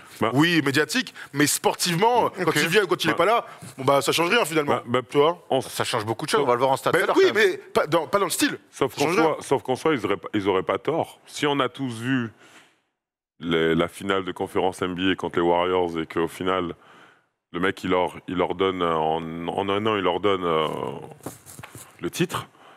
Moi, d'ailleurs, je suis les Clippers. Les Raptors, tu veux dire? Les Raptors. Ouais. Les Raptors, ouais. Ils leur donnent le titre. Moi, si je suis les Clippers, l'année d'après, j'investis. Je pense qu'à ce moment-là, tout le monde en NBA s'est dit waouh, le mec, il peut être notre go-to guy. Il peut être le gars qui peut nous emmener clairement un titre à n'importe qui. Et je pense qu'ils sont allés dans cette direction. C'est vrai que maintenant qu'il y a quand même Paul George à côté aussi. Donc, on ne peut pas dire qu'il y a juste lui. Il y a John qui est arrivé. Donc, il y a des choses qui ont été construites autour. Maintenant, je ne pense pas que c'est leur plus gros problème. Parce qu'en fait, même s'il revient demain, déjà à l'intérieur, ils n'ont pas beaucoup de monde, en fait. Mais alors, justement, pour moi, Zubac est l'une des grosses satisfactions de ce début de saison avec John Wall. C'est vraiment les 2 points positifs. Et combien de temps? On va voir. Mais maintenant, en fait, j'essaie de trouver c'est quoi le style de jeu de cette équipe. Moi, l'année dernière, quand Paul George n'est pas là, je trouvais un style de jeu. Quand Paul George revient, il y a un style de jeu, il y a une âme. Aujourd'hui, c'est quoi le style de jeu des Clippers? On va voir des stats. Je sais pas si. Je trouve qu'ils jouent un peu comme l'année 29e dernière. attaque. Enfin, ouais, non, mais en fait, ça montre bien qu'il y a quelque chose qui ne tourne pas rond. Allons sur les stats d'attaque si tu veux. En fait, je pense qu'il y a une différence entre style et ce qui se passe, l'efficacité. Regardons ça, c'est l'attaque des Clippers, elle est catastrophique. Ils sont 29e au rating, on l'a pas mis, mais ils sont 30e équipe qui marque le moins de points. Enfin, c'est la pire attaque NBA brute, donc c'est quand même un truc de ouf. 20e équipe qui produit le plus de passes décisives. 21, c'est catastrophique, ça traduit par beaucoup de dribbles et beaucoup d'ISO. C'est la 28e équipe au lancer franc tenté. Donc 28e équipe alors que tu as plein de slashers, dribbleurs, créateurs, machin, non, c'est une catastrophe, ça devrait être beaucoup plus haut. Et là, c'est la 28e équipe aussi au tir tenté. Pourtant, ils sont 20e au pace. Donc il y a un truc qui est trop bizarre dans cette équipe. Vraiment, moi je pense que le style l'année dernière c'était déjà le même. Il y avait beaucoup d'isolation, beaucoup de relances. Il y avait plus de mouvements, je trouvais, et plus de passing game. Ouais, honnêtement, j'ai quand même cette sensation-là. Il y avait peut-être plus de mouvements, mais bon, je veux dire, ils sont pas passés d'un Spurs basketball à 100% ISO. Tu vois ce que je veux dire? C'est le même théorème qu'on voit. C'est juste qu'il y a beaucoup moins d'efficacité. Est-ce que c'est individuel ou est-ce que collectivement, ils se trouvent moins? Ça, c'est une vraie question. 27e à la passe, franchement, c'est pas beau pour un contender. Hein. Et 29e attaque, j'en parle même pas. Hein. Clairement, c'est cata. Clairement. Mais je pense qu'ils sont aussi rentrés. Ils n'ont pas leur jeu à eux, en fait, dans le sens où. J'ai toujours aimé San Antonio parce que j'ai trouvé que c'est une équipe qui, quels que soient les joueurs qu'ils avaient ou le type de joueurs qu'ils avaient, ils s'adaptaient en fonction des joueurs qu'ils avaient et non pas la mode de la NBA du moment. Et vu que c'est du small ball, en fait, il y a beaucoup de coachs, il faut comprendre que ça ne fonctionne pas avec tout le monde, en fait. Il faut avoir les outils, il faut avoir une mindset, il faut avoir les Là, le small ball avec le roster qu'ils ont, Kevin, on a l'impression que c'est la bonne chose à faire. Ouais, oui. Non, mais en fait... Moi, c'est même pas l'histoire de principe de jeu, c'est plus que je trouve que tout le monde se regarde. Sauf que c'est la bonne chose, mais est-ce que c'est la bonne chose? Est-ce qu'au final, ça ne fonctionne pas? Et il y a d'autres formats de basket, en fait. Tu n'es pas obligé de jouer la même chose parce que tout le monde... Encore une fois, si les Warriors sont bienvenus, au moment où personne jouait du small ball, ils nous ont montré que le small ball fait gagner. Et du coup, tout le monde a changé. Mais comme quelqu'un d'autre va venir et va, je sais pas, moi, on va appeler du big ball, et il va venir, il va commencer à jouer qu'avec des mecs comme les Cavs l'année dernière, voilà, que les Yougoslaves, et tu vas dire, ah, on peut gagner comme ça. Et maintenant, tout le monde va se mettre à le faire, même s'ils ont une équipe avec que des joueurs de 1m20. Non, mais au bout d'un moment, la NBA, c'est ça. Donc je me dis que, est-ce qu'ils jouent vraiment le bon jeu? Parce qu'au final, ça fonctionne pas. Moi, il y a un truc qui me gêne dans cette équipe-là, et c'est même pas une attaque directe envers lui, parce que c'est un bon joueur de basket. Mais quand je vois que cette équipe-là, en l'absence de Kawhi Leonard, leur deuxième option, c'est Marcus Morris, qui est un trou noir d'attaque, qui est un attaquant de très haut niveau, mais par lui-même, tout le temps. Je vois quand même le grand Zubac faire des grands gestes et tout, il le regarde et il joue. Pour moi, c'est l'incarnation du problème qu'il peut y avoir dans cette équipe. C'est un excellent... Depuis le début. Depuis l'arrivée des stars. Déjà, moi, je ne sais pas pourquoi il n'est pas parti cet été. J'étais persuadé, il y avait même des rumeurs qu'il l'annonçait. C'est un excellent joueur qui peut rendre des services à beaucoup d'équipes. Mais aujourd'hui, Pour moi, Marcus Morris, qui en plus a des bonnes stats, hein, c'est même pas c'est même pas personnel, c'est juste que ça fit pas du tout avec ce que les Clippers, pour moi, devraient essayer de mettre en place. Oui, ça, moi je te rejoins complètement là-dessus et ça fait longtemps qu'on en parle entre nous. En fait, je suis pas sûr que Marcus Morris soit le bon profil parce que en fait, c'est un profil similaire à Kawhi et Paul George. C'est pas le même joueur, en moins fort bien sûr. C'est pas le même joueur. Paul George est 10 fois meilleur balle en main. Je sais pas, Kawhi est meilleur en défense. J'en sais rien, on peut trouver des trucs évidemment. Mais Marcus Morris, c'est un gars qui tu donnes la balle, qui va marquer des paniers. Je suis pas sûr que leur poste 4 titulaire, parce que c'est quand même leur poste 4 titulaire, ce soit le meilleur profil possible. Peut-être un mec un peu plus grand, qui soit meilleur shooter dans le catch and shoot, peut-être un peu meilleur passeur. Pourquoi pas mettre Nico dans ce rôle-là, tu vois, qui va fluidifier une attaque. Je te rejoins complètement pour dire qu'en fait Marcus Morris, il est comme les deux superstars, donc ça n'a aucun sens d'avoir 3 mecs qui se ressemblent. Donc bon, je pense qu'on est tous d'accord là-dessus. Bon, donc s'il y a un move là-dessus, bon bah c'est évident. Tu as du mal un petit peu à décrypter cette attaque. En tout cas, ces principes d'attaque. Juste, je te donne une petite stat, tu veux, par rapport à l'année dernière. L'année dernière, tu parlais du style et tout, mais en fait l'année dernière c'était la même chose. Ils étaient déjà 24e pire équipe de NBA en attaque sur le rating. On se disait, bon bah c'est parce qu'il manque Kawhi, c'est parce que Paul George a manqué beaucoup de matchs. C'était notre excuse. Bon bah finalement Paul George est revenu et l'équipe ne s'est pas améliorée. Donc c'est pour remettre en perspective ce qu'on disait sur le style. Finalement ça n'a jamais changé. Vite fait Kevin, c'est comme un air de déjà vu parce que hier soir on en a parlé dans Clutch, l'émission sur Winamax, et Thomas, voilà ce qu'il nous disait, ça se rapproche un petit peu de la même chose. C'est une équipe en fait qui n'a pas de style d'attaque. Et pourtant, quand Tyronn Lue est arrivé, il a pensé à mettre du mouvement par rapport à avant, hein. Du mouvement, des gars qui sont capables tous de dribbler, de poster, de tirer à 3 points, de poser des pics, etc. Et ça, on ne le retrouve pas du tout. Et donc la déception, elle va dans l'ambition, dans le jeu de cette équipe. Et voilà, ça se traduit par un moment de flou. Il y a une parenthèse. Là, on ne sait pas où cette équipe va. C'est la faute de Kawhi, pas la faute de Kawhi, du coaching staff, de sa blessure, j'en sais rien. Mais en tout cas, le constat, c'est qu'il y a 10 matchs de NBA et on ne peut rien dire sur cette équipe de positif. Clutch sur la Wina TV tous les mercredis de 18h à 19h avec Rémi Reverchant. On se régale. Tu voulais rebondir sur ça, Kevin, sur ce style de jeu des Clippers. Moi, j'ai l'impression que ceux qui prennent beaucoup de temps de jeu, il n'y a pas beaucoup de gens qui œuvrent pour le collectif. C'est ça que j'allais dire, parce qu'en fait, c'est pas Maurice, son problème, c'est pas que on voit les temps de jeu là. C'est pas qu'il fait pas assez, c'est pas qu'il est pas assez bon, c'est surtout en fait, c'est une mentalité. Quand tu arrives à un certain âge, il y a des forces dans l'équipe en fait, et j'ai remarqué dans l'équipe, c'est vrai que les équipes pas organisées, tu as tendance à venir et à vouloir toi aussi faire en fait. Être aussi fort que la superstar, tu vois, lui mettre 22, toi tu vas en mettre 18, alors qu'au bout d'un moment, c'est un truc que moi aussi j'avais pas compris dans ma vie. Il y a des rôles en fait, il y a des choses à suivre, il y en a qui sont mis en avant, il y en a qui sont... Et en fait, il y a des rôles en fait, il faut que tu trouves ta place dans ça. Quand tu as un mec comme Tadeusz Young qui arrive à rester dans la ligue aussi longtemps, c'est parce qu'il arrive à trouver son rôle, il arrive à s'adapter. Et oui, après, c'est vrai, en poste 4, après, je vois bien Miles Turner, il devrait faire un move, peut-être essayer de faire quelque chose et ramener quelqu'un d'autre. Moi, je pense que ça pourrait fit. Thomas, est-ce que les Clippers en sont au point alors? Kawhi, c'est assez flou sur son retour. On ne sait pas quand est-ce qu'il va revenir. Pour l'instant, les Clippers ne sont pas alarmants, mais en tout cas, il est pas là. Est-ce que les Clippers en sont peut-être au point où il faudrait faire peut-être un move? On sait on l'a vu dans le roster, qu'il y a beaucoup de joueurs au même profil. Il y a beaucoup de joueurs aussi de ces mêmes profils qui ont les mêmes rôles. Alors on aime bien, mais finalement, du coup, qui fait quoi, qui est qui? C'est une super question. Moi, la grande question que je me pose, c'est est-ce que ces 12 premiers matchs-là, avec 7 victoires, 5 défaites, quand je vois les Lakers, je me dis que c'est pas si mal, hein, 7-5.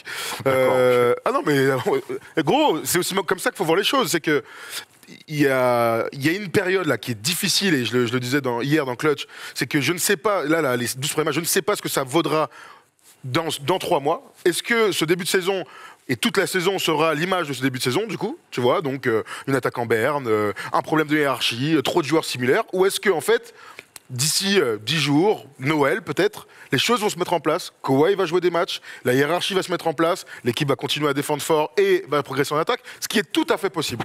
Donc l'idée d'un trade, en fait, elle pose deux trucs. C'est soit le front office et les observateurs, enfin ceux qui décident aux Clippers, sont sûrs que Marcus Morris n'est pas le gars qu'il faut, et donc c'est facile à trade, je mets des guillemets, mais c'est facile, pour aller chercher un profil plus adéquat pour l'équipe, soit ils considèrent que, comme cet été, on ne bouge pas, c'est la bonne équipe pour être championne, c'est la bonne équipe pour aller en finale, et on va laisser du temps. C'est la question que je me pose. Il y a 2 trucs. Moi, j'ai pas les clés, et je pense que personne les a, mais peut-être que vous avez un avis sur la direction qu'ils doivent prendre. Moi, j'ai un avis là-dessus, et c'est pour ça qu'on s'est posé la question de ce débat, c'est Kawhi à tout prix. C'est que, évidemment, que construire un projet autour de Kawhi pour être champion, c'est évidemment une très bonne idée, c'est ce qu'ils ont fait. Ils l'ont fait venir, ils lui ont en plus trouvé un lieutenant plus qu'est Paul George, qui a accepté son rôle. Évidemment que c'est bien vu. Maintenant, Kawhi, il est blessé, il rate beaucoup de matchs. Il était censé revenir cette année, ça se fait pas. Et ce qui me gêne chez les Clippers, alors après, Kawhi et Paul George sont en contrat jusqu'en 2005, il n'y a pas d'urgence. 2025, ouais. 2025, pardon. Mais ce qui me gêne, c'est que j'ai l'impression que l'équipe, le coach et la franchise de manière générale, ils sont en attente de Kawhi qui revient, qu'en attendant, on n'essaye pas de construire des choses. L'année dernière, ce qu'on avait kiffé avec les Clippers, c'est que malgré les absences, ils avaient créé une âme, créé un style, il y avait une identité. Là, j'ai l'impression que quand il n'y a pas Kawhi, et même la manière, quand ils perdent l'année dernière en play-in, coup sur coup Minnesota et ensuite les Pelicans, alors Nico nous avait confié en off que ça lui avait saoulé, mais je n'avais pas senti généralement que les Clips, ça les avait gênés, parce que bon, on perd, t'inquiète, cette année c'était sympa, mais l'année prochaine il y a Kawhi. Et en fait, j'ai l'impression qu'ils se perdent un petit peu tous à se dire, on l'attend. Mais tu l'attends, mais s'il revient pas ou s'il revient pas comme il faut, qu'est-ce qu'on fait? Est-ce qu'on essaie de réfléchir à un plan B? C'est ça en fait toute la teneur de ce débat-là. Tu vas sur un plan B, toi? Moi, je l'attends, j'attends et je prie pour qu'il vienne à 100%. Hein. Je pense comme toi. Bah oui, Parce bien qu'en sûr. fait, on parle pas d'un mec lambda en fait. Et il est vraiment On parle d'un mec qui te fait gagner un titre. Voilà. Il est vraiment Il exceptionnel. déboule, il te fait gagner, les Raptors. Tu vois, j'ai pas eu beaucoup de... Parce que c'est quelqu'un d'assez quiet, qui vit sa vie et qui est loin de tout. Mais moi, vraiment, j'ai toujours cette image quand je joue à Indiana et que je le vois, il est à San Antonio, je crois, à ce moment-là, et que je le vois, il est à 2-3 mètres de moi et je me dis, je commence mon dribble et tu vois, je me dis, s'il se rapproche, je passe la balle. Et ça s'est pas du tout passé comme ça, évidemment.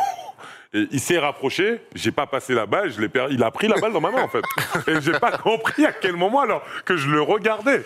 Tu vois, j'étais comme ça tout le monde. Et je me dis que le mec, il est vraiment exceptionnel, ses mains, ses doigts, tout en fait. Et je comprends qu'une équipe en tout cas se dise, ce mec-là, il faut en tout cas miser, il faut tenter. Maintenant, c'est vrai qu'il ne faut pas non plus rester, faut pas rester bête non plus. Faut avancer. Il faut gagner. Le but, parce c'est qu'ils ont une équipe. Alors, Ah oui, ils sont favoris. ils ont un plafond de verre avec cette équipe-là. C'est sympa. Tu fais top 6 mais de l'Ouest, mais on les imagine mal en finale de conférence. Sans même Kawhi, si- je veux dire là. Ouais, Ah. sans Kawhi. Là, on parle de sans Kawhi qui est blessé, il peut pas jouer. Voilà. Oui, oui, non, bien sûr, bien sûr. Pour aller en finale, de toute façon, il faut 2 superstars. Bon, ils ont les 2 superstars. C'est pour ça que, en fait, l'idée du plan B, je vois pas trop ce que ça peut être. Bouger autour des stars, ok, mais mec, tu t'es battu pour avoir Kawhi, ça se passe bien. On connaît Steve Non, mais Ballmer. pour moi, tu sa ne touches réaction. pour moi, tu ne touches pas à Kawhi et à Paul George. Ah, d'accord, On a ok. vu tout à Parce que là, tu vas dire on a plan vu B, tout à donc c'est la l'heure- on a question vu que je tout à me posais. l'heure le point sur les contrats. On peut peut-être le revoir, Tom, s'il te plaît, en régie. Ils ont des assets, les Clippers, peut-être, Alors, du pour coup, c'est aller. quoi? Tu parlais de plan B, c'est quoi? Tu m'as dit Kawhi à tout prix. On est d'accord que c'est Kawhi à tout prix. Là, ils sont C'est bien. c'est une question auquel on peut répondre oui. Ah oui, d'accord. Ou aussi, on peut nuancer en se disant, OK, Kawhi, en attendant qu'il revienne, voilà un petit peu les contrats. Et on a mis en rouge peut-être des joueurs qui pourraient avoir une valeur et trouver des joueurs un petit peu plus complémentaires. Ouais, Qui amène un petit peu plus de fluidité, puisque finalement, on a vu aussi que dans l'attaque, avec ou sans Kawhi, l'année dernière ou cette année, cette attaque-là, elle avait du mal. Justement, on parle de fluidité en attaque, j'ai envie de vous parler du rôle et de l'utilisation de Nico cette année. On sait qu'il est adoré, apprécié chez les Clippers. J'ai du mal à comprendre un petit peu son utilisation cette année. Bah, il joue beaucoup moins, il est moins installé dans les rotations, il est backup pivot, si on peut dire ça. Mhm. Écoute, hier, il y a le match contre les Lakers. Nico, il est sur le terrain, il touche quelques ballons, il fait beaucoup de retours de passe. Je crois qu'il prend qu'un seul tir. En tout cas, je vois qu'un seul tir à 3 points. Il est dans le collectif. En fait, c'est le seul qui est dans le collectif. Tous les autres, ils sont là avec des profils totalement différents, mais pour eux, faire un bon match, ils mettent 15 points. Bon, bah, ils sont 8 comme ça dans l'équipe. Il a relancé Attendez, Terrence Mann aussi, qui ouais, avait fait une avec émission compliquée. avec la blessure Mais de Kawhi, il le fait jouer. Qu'on adore beaucoup, hein, Ouais, bien sûr, qu'on c'est un vraiment vrai qu'on aime beaucoup Il y a Terrence que des Mann. mecs qui Mais veulent t'as raison, dépanner, Terrence tu vois, Mann, c'est- il rentre. Ah, tu me donnes ma chance, je vais mettre 15 Voilà. points. Mais ils sont, on peut, Et c'est là, le tous les lot, mecs, et c'est on le les a lot vus. de tous les mecs. Voilà. Donc, en fait, Nico, il ne sera bon et efficace que dans une académie de jeu. C'est bon, on l'a compris maintenant. Il a été extraordinaire dans son arrivée, d'adresse et tout. Bon, bah là, aujourd'hui, son but, c'est d'être en finale, donc de défendre, d'être dans le collectif, de jouer pour les autres et tout. C'est le seul. Donc, faut surtout pas s'en séparer, hein, côté Clippers. Maintenant, qu'est-ce qu'on en pense? Bon, bah, il est à l'image de son équipe, tu vois, attentiste par moment, malheureusement. Donc, bon. John Wall aussi, on parle de Nico qui est censé amener un petit peu de discipline collective. John Wall, lui, individuellement, est plutôt bon, mais c'est vrai que quand il est sur le terrain, on ne retrouve pas aussi ce qu'il faisait, et tu l'as parfaitement connu, un petit peu de chef d'orchestre, de faire jouer correctement l'équipe. Bah, il va moins vite et je pense qu'il est en train de se... Je l'ai vu, ça fait pendant 2 ans, on a le même coach à Miami, donc Taylor. J'ai vu s'entraîner, remonter, mais c'est vrai que c'est pas... en termes de vitesse de base, la force de ce joueur, c'était ses qualités athlétiques. Hein. Il était capable, tu vois, de passer n'importe qui. Tu avais vraiment peut-être 2 gars devant lui dans la ligue qui étaient aussi rapides, tu vois.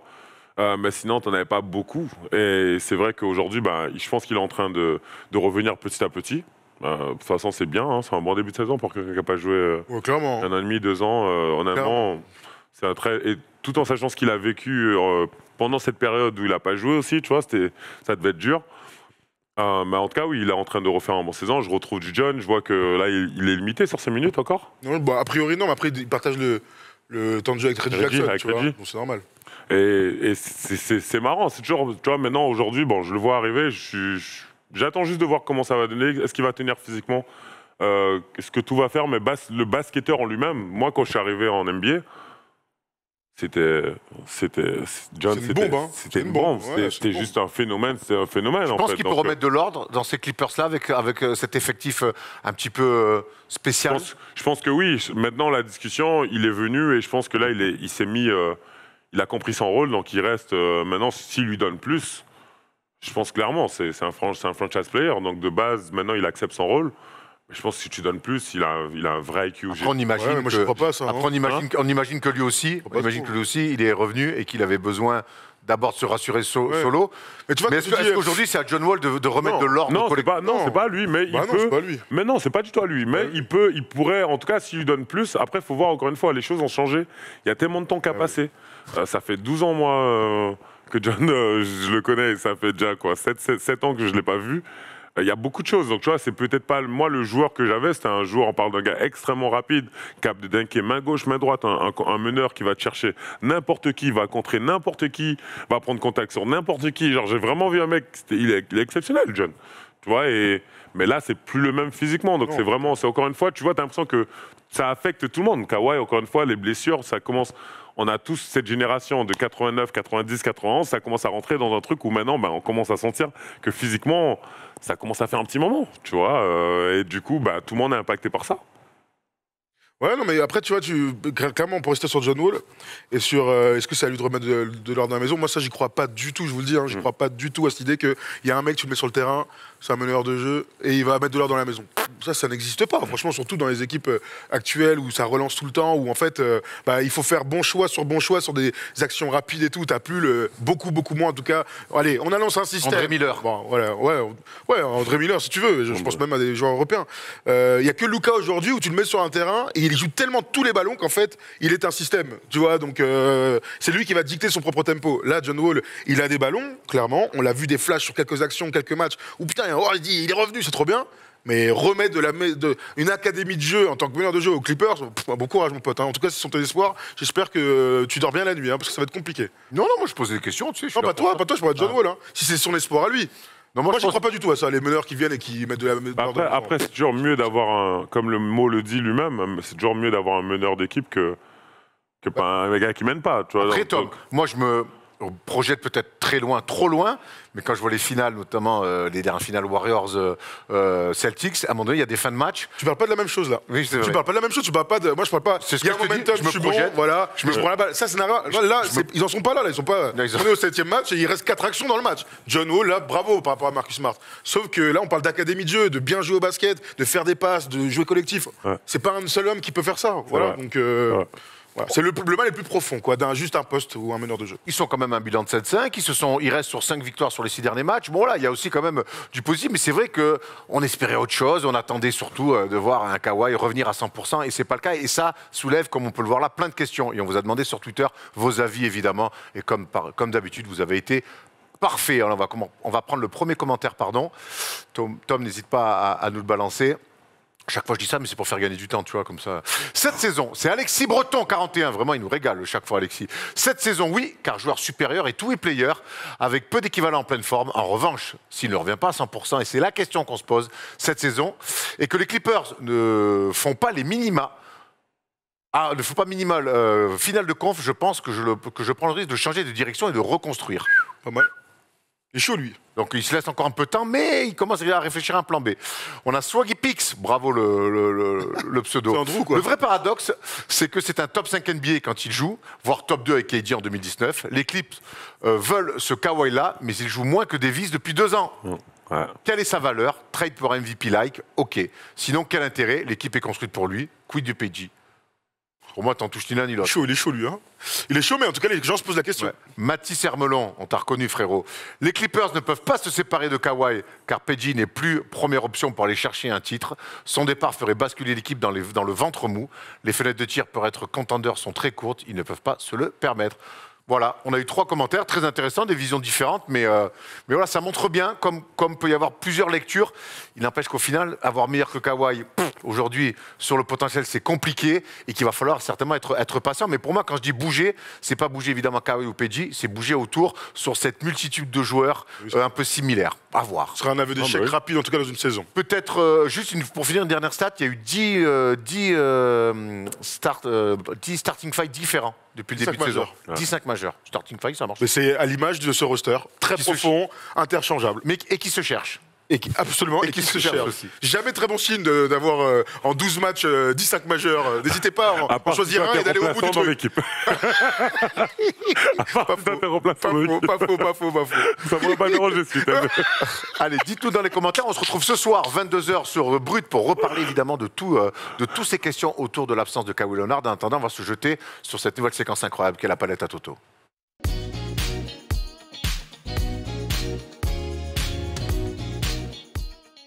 Thomas, c'est ton moment, c'est ta palette, palette un petit peu plus simple cette semaine, mais par contre qui va là aussi encore soulever pas mal de questions. Absolument, une palette qui prête à débat, on va l'appeler comme ça, celle-ci. On va pas aller sur un système de jeu, on va aller sur une action de jeu. Alors pour les novices qui connaissent pas vraiment le basket, il y a 2 trucs quand on dribble qu'on n'a pas le droit de faire, c'est la reprise de dribble et le porté de balle. Bon, ça, c'est des trucs qu'on apprend au BABA. Quand on apprend le basket, c'est les BABA du basket. Et on voit qu'en NBA, parfois, on s'autorise 2-3 trucs. Allons sur Jordan Poole, qui, il y a quelques semaines, a fait parler beaucoup et beaucoup de gens, surtout. Regardons Jordan Poole, c'est contre Miami. Il y aura 3 portées de balle sifflées. La première, comme ça, totalement anodine, hein, on va pas se mentir. Mais on va voir que l'arbitre... il est un peu chafouin. Celle-là, honnêtement, elle est dure. Première action. Tatillon. Celle-là, elle est dure. Zélé. Ouais, un peu zélé. Regardez, on est à 8 minutes du deuxième quart-temps. Là, on est 5 minutes plus tard, il reste 2-3 minutes. Et là, deuxième fois, les arbitres vont siffler à portée de balle. Zélé, numéro 2, visuellement. Tyler Zélé. L'attaque, franchement, alors, on peut en discuter techniquement, on va en discuter. Mais sur le principe, dur. Clairement dur. Troisième action qui va arriver maintenant. On est toujours dans le même match et c'est ça qui va nous intéresser, que les arbitres parfois ils sont chauds. Jordan Poole donc en gros plan, pas content et surtout qui ne comprend pas. Troisième action et là on est plutôt d'accord pour dire qu'il y a une énorme portée de balle. On va revoir ça hors ralenti. Vous l'avez tous vu, hein, parce qu'après, vous allez voir la petite tête qu'il fera à Kylori.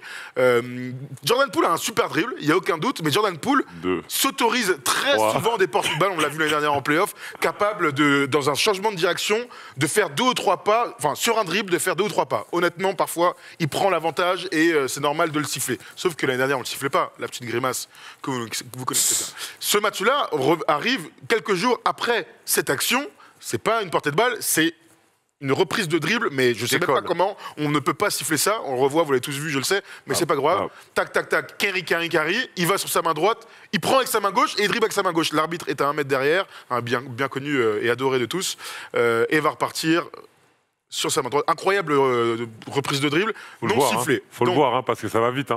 Ça va vite, mais elle est vraiment énorme. Il faut le voir, tu as raison. Tout ça, ça nous amène à... ok, il y a des portes des balles, plus ou moins zélées. On est plutôt d'accord que les 2 premières, franchement, ils ont voulu se le faire, les arbitres. On est d'accord, Erwan? Ça arrive. Ça peut arriver. Ça nous amène à un débat sur l'impact des règles et donc par ceux qui font respecter les règles, les arbitres sur les matchs, voire sur les titres, etc. Jordan Poole, là, clairement, il était ciblé par les arbitres. Ça nous rappelle, Erwan, une histoire début 2000 que vous avez peut-être pu suivre sur Netflix. Ouais, c'est avec Tim Donaghy, donc, qui a été dans le scandale, un arbitre que tu as dû croiser, Tim Donaghy, qui était dans le scandale où il pariait sur ses propres matchs. Et donc, il y a un super documentaire sur Netflix, Untold, à ce sujet-là.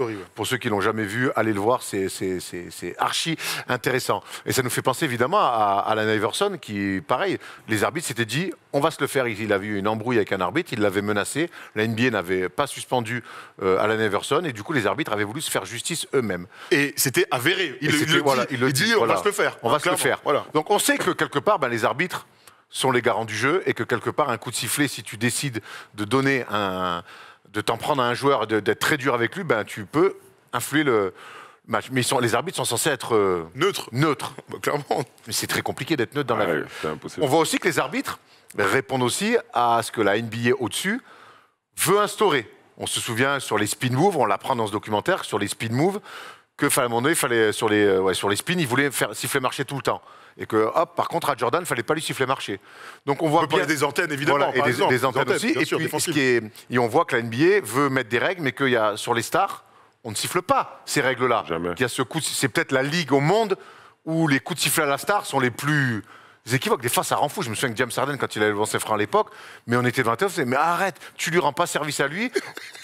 T'en veux à James Harden parce qu'au bout d'un moment, ça te gonfle qu'il aille tout le temps sur la ligne quand il n'y a rien. Et même LeBron, il y a eu avec Jordan aussi. Toi, tu as vécu ça, tu as ressenti des matchs où à un moment tu te dis, oh, ok, d'accord, c'est la star, il va tout avoir, quoi qu'on fasse, de toute façon, on va l'avoir dans le baba. Le moment où j'ai le plus gros moment où je l'ai ressenti, c'est mes finales, les playoffs avec Indiana, où on prend 4-0 par Cleveland. Peut-être que je suis du mauvais côté de l'histoire et c'est pour ça que je le vois comme ça, mais en fait, c'est la première fois vraiment que je me retrouvais face à LeBron. C'est la première fois, c'est la seule fois où je me suis retrouvé face à lui en playoff. Et tu sens l'atmosphère, tu sens que tout ne va pas dans notre sens en fait. On a beau faire ce qu'on veut, ça va aller que dans un sens. Il y aura, tu vois, et surtout, hein, pourtant on a Paul avec nous, mais c'est pas la même chose. On n'a pas les mêmes, on n'a pas les mêmes calls. Il y a un petit truc, LeBron il fait ça, il va à la faute. Parfois tu ne touches pas, il y a faute. Quoi qu'il arrive, alors que toi tu vas, 4 mecs te tapent, il y a rien. Genre tu vois, il y a une image où je me fais savater par JR, Kyrie, tout le monde je suis au sol. Je crois que je suis même comme ça sur la photo. Les mecs ne font rien. Tu vois, alors que LeBron, tu fais ça comme Lens. ça y est, c'est un cataclysme. Tu vois, donc tu le sens. On peut pas en parler quand on est dedans, mais on le sent tous. On est tous frustrés parce qu'après... Sans envie de revenir jouer, mais ça sera pas NBA, donc tu peux le dire. Bah oui, non, mais c'est sûr. Maintenant que Mais tu après, sors, tu vois. honnêtement, ça peut se comprendre. Les bons joueurs sont toujours sifflés, sont un peu plus protégés, mieux sifflés, ont un peu plus de coups de sifflet. bonnes équipes, voilà, en les général, bonnes équipes. voilà. Moi, ça, je peux l'entendre. Maintenant, c'est jusqu'à quel point, et on sait que la NBA veut mettre en avant ses méga stars, que c'est de l'entertainment aussi. Il y a une forme de logique, mais jusqu'à quel point, en fait. Et c'est vrai qu'aller voir ce reportage, et d'ailleurs, LeBron, il a dit, j'ai pas fini le reportage, au bout de 20 minutes, j'ai arrêté, et je le regarderai qu'après la fin de ma carrière, parce que je pense que ça peut changer beaucoup de perception. Et c'est quand même fou de voir comment, finalement, la direction de la NBA, tiens, elle est magnifique cette photo. Il y a une faute là ou pas? Sûrement. La direction de la NBA, les arbitres entre eux influent sur le jeu. Bah après, franchement, on n'est pas fou. Hein. On sait que lorsque tu as le sifflet en bouche, tu as un véritable impact et qu'il ne faut pas sous-estimer aussi le rapport des joueurs et des arbitres. C'est-à-dire que on en parle beaucoup dans le foot, en Ligue 1 et tout en ce moment, clairement. Mais en fait, ça reste. Tu disais tout à l'heure, c'est difficile d'être neutre dans la vie. Mais moi, si j'étais arbitre, ou alors si toi t'étais arbitre, Ouais, arrête de dire n'importe quoi. s'il te plaît. tu le seras jamais. Mais à un moment donné, quand Moi, tu Condé. siffles une équipe ou un joueur, Dis-moi Condé. si tu siffles une équipe ou un joueur et sur un match, ils te cassent les couilles, les mecs. Ouais. Non mais vraiment, ils vont loin, insultent et tout. Et que tu sais quoi, c'est la première fois que tu les arbitres, tu la joues tranquille. Tu connais les regards, les parts et tout ça. Tu la joues tranquille. Non. Deuxième match, ils te refont la même chose. Tu la joues tranquille parce que t'es neutre. Troisième match, il est possible. Tu vas le plan B. Il est possible que, alors sans que tu te le dises, mais naturellement, il n'y a pas faute, sifflet dans la poche. Donc il y a aussi vraiment la nature de l'homme qui fait que par moment, tu vas la jouer plus ou moins fort avec des joueurs. Le problème, c'est que là, c'est la NBA et qu'il y a beaucoup d'autres aspects. Tu as parlé de la Ligue et tu as parlé des hommes. Même les arbitres, tu te rends compte dans le doc, ils ont de l'ego. Donc tu es dans une situation compliquée parce que ce dont tu parlais pendant les playoffs, là, en fait, c'est pas avéré. Il n'y a rien qui dit qu'ils ont triché ou un truc comme ça. Bon, quand tu penses aux Kings et aux Lakers, on pourrait en discuter, mais c'est même pas tu de vois, la triche, tu peux c'est pas un petit mettre. coup de boost, un petit boost. Mais est-ce que tu penses qu'ils y pensent quand ils le font? Il y a aussi Moi, un je crois exemple en pas, ce moment, moi, ça. c'est Enfin, je veux pas y croire. En tout cas. Honnêtement, tu sais, encore une fois, c'est quand la dernière fois que LeBron est sorti combien de fois c'est arrivé qu'il sorte au premier tour? C'est arrivé qu'une Une fois fois contre les Suns. contre les Suns, ils étaient blessés. Tu vois? Tu parles d'Indiana, vous êtes fait sweeper, mais je me souviens aussi d'une fois où il y a 4-3, où il met 2 buzzer beaters, il y en a un. Et là, tu te souviens, là ça avait fait parler. Tu te souviens de cette série avec Oladipo et tout? Oui, bien sûr. Ça avait fait énormément parler, très vite. Mais la série, si on la reprend, il y avait eu pas mal de... Ouais. Mais après, moi, de toute façon, je pense, j'ai toujours dit, je pense qu'il faudrait... Je trouve que les arbitres sont pas assez contrôlés. Et je trouve qu'ils ont trop... Ils peuvent juste faire ce qu'ils veulent. On n'a pas le droit de s'exprimer, hein, parce que c'est vraiment... Faut se rendre compte, hein, quand tu fais un commentaire sur l'arbitrage, t'as la NBA Security qui t'appelle. C'est normal. Non, mais C'est normal, franchement. T'as 15 coups de fil Faut dans les une protéger. journée. T'es obligé de les Oui, protéger. sauf que il y a des moments où ça crée polémique, parce qu'en fait, au bout d'un moment, il faut quand même avoir... faudra avoir une tierce partie, quelqu'un qui est là pour... Ah, ok. Tu vois, où les arbitres, ils se fassent... Parce qu'au final, je trouve que ça va que dans un sens, et c'est toujours pas... C'est dur. C'est compliqué. Mais tu vois maintenant, là, on a vu l'exemple Warriors Kings avec Kevin Werther. Franchement, il y a une énorme faute de Klay Thompson. On parlait de Prima Lastar. Ça, c'est des choses, je ne sais pas comment. C'est une erreur d'arbitrage, jusqu'à preuve du contraire. C'est une erreur d'arbitrage sur laquelle tu peux rien dire parce que le match est terminé, t'as perdu ton match, t'as la haine de ouf. Derrière, on va te faire un communiqué en disant oui, c'est vrai que nous avons fait une erreur, mais ça ne change rien au résultat. En fait, il n'y a aucune bonne réaction. La seule bonne réaction, c'est d'essayer de passer à la suite et d'avancer. Tu vas pas rester bloqué sur une faute d'il y a 3 semaines. Donc c'est une situation compliquée. Je dis ça, on parle de la NBA parce que c'est simple, mais en vrai, ça marche à tous les niveaux. Mais regarde, même au foot en ce moment, voilà, regarde, le problème qu'il y a aujourd'hui avec les arbitres, c'est compliqué parce que quand tu es arbitre, mine de rien, tu fais un super match. Au pire, au mieux, t'as un mec, voilà, bravo, très bon arbitrage de monsieur Untel. Ouais, une erreur. Tu te fais une erreur, frère, t'es en front page de tout. C'est aussi, c'est très très compliqué aussi. Et puis les trucs et puis très vite, c'est dès que t'es accusé, c'est pas, oh t'as raté ce call-là, pas bien. T'as pas été bon, t'as tricheur, non, vendu. La différence entre une erreur, le mec qui rate un call et le mec qui fait exprès, elle est quand même. Non mais exactement, c'est un monde, tu vois. Très vite, tu passes pour un escroc. C'est clair. Tu sais, quand RMC a fait les reportages sur la main de Vata de Marseille, il y a la main de Vata, c'est un Portugais qui a mis une main honteuse, vraiment. Genre le ballon il passe, il fait ça main et Marseille va pas en finale de Ligue des Champions à l'époque. Enfin, c'est Coupe des Champions. Mec, l'arbitre, il le retrouve 30 ans après, il dit mais moi, on m'a accusé de tous les noms, il y a eu une enquête sur moi, ils ont vérifié mes comptes et tout. Il fait, en fait, j'ai juste pas vu. Et le mec, il s'est fait passer pour un vendu. Donc, c'est terrible. Voilà. C'est... Bon, le team Donaghy, il est pas net. Non, mais là, c'est un mauvais exemple. Il a été condamné. Mais voilà, c'est pour montrer en fait comme quoi c'est compliqué entre ce que veut cette entreprise d'entertainment et sportif qu'est la NBA, ce que l'arbitre vit, comment siffler, je pense, des Harden, des Doncic, ça doit être des LeBron, ça doit être un brave enfer, parce que c'est donc voilà. On voulait parler un petit peu de ça. Et puis plus t'avances et plus les mecs commencent à connaître. Moi, par exemple, pour connaître Tony, c'est le premier joueur que quand j'ai commencé à jouer avec lui, j'ai compris qu'il connaissait toutes les règles du basket. Genre vraiment, il connaît les règles où il parle avec Boris. Je comprenais rien, moi, à leur conversation. Pourtant, je faisais du basket. Je me dis, mais de quoi ils parlent? C'est pas rassurant pour un mec qui a fait 7 ans NBA. Je vais pas te mentir. Non, mais c'est pour te dire qu'en fait, même s'il y a des basketteurs, tout le monde ne connaît pas tout sur le sport. Ouais, Tu vois, je veux dire, et par exemple, ça, tu arrives dans une élite où les arbitres, ils connaissent toutes les règles.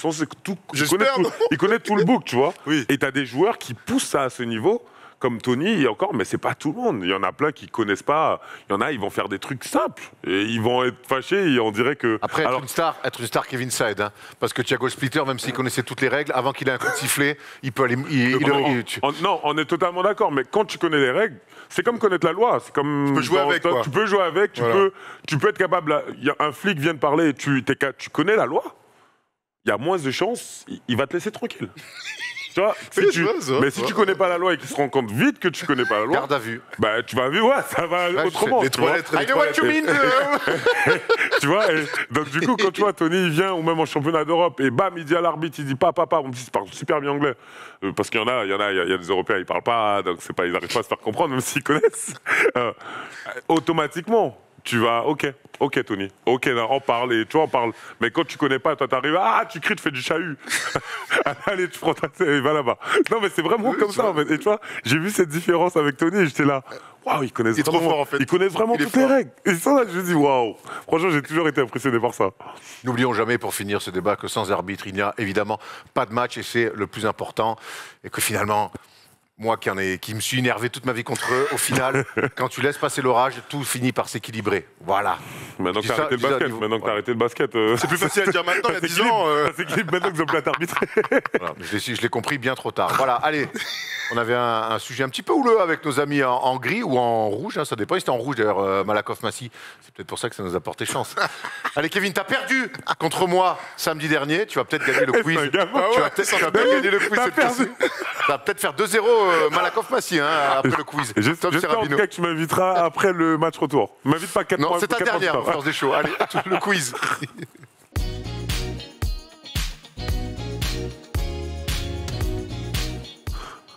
Allez, qui dit fin d'émission dit quiz, et qui dit Kevin Séraphin dit suspense insoutenable sur le vainqueur.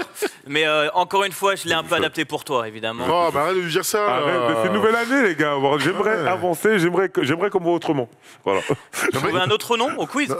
Non, j'aimerais qu'on me considère. Ah, Qu'on le voit autrement. Et que tu ailles chez Non, mais l'ORL. chaque année, début de saison, tu mets ça tout de suite dans la tête des gens, et là, Ouais, c'est vrai, je trouve ça dur. Là, je suis mort dans l'œuf.